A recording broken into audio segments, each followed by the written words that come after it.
তো দাদা এখানে কি 30 টাকায় চিকেন বিরিয়ানি পাওয়া যাচ্ছে তাই তো? একদমই তাই।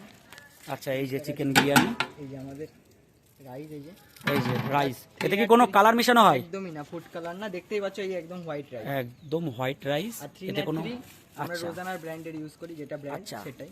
আচ্ছা আমাদের চিকেনের সাইজটা একবার দেখিয়ে দিচ্ছি। এই যে আমাদের চিকেনের সাইজ, আচ্ছা এই যে বন্ধুরা, সেরকম। আচ্ছা আচ্ছা যেমন কোয়ান্টিটি তেমন চিকেনের সাইজ। আলুটা আছে এটাকে 1/2 হবে। আচ্ছা মানে এটার থেকে অর্ধেক হবে তাই তো? আচ্ছা বন্ধুরা এর থেকে অর্ধেক আলু দেওয়া হবে। এই সাইজটা আমাদের আলু। আচ্ছা এটা হচ্ছে আলুর সাইজ।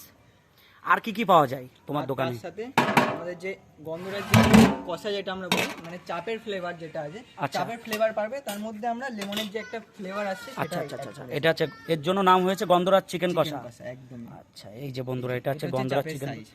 দেখো ওয়েট আছে কতটুকু এর? ওই 55 থেকে 60 গ্রামের মধ্যে আচ্ছা থাকে। 55 থেকে 60 গ্রামের ভেতরে আছে তাই তো ওয়েট? দামও কিন্তু খুব কম, মাত্র 20 টাকা।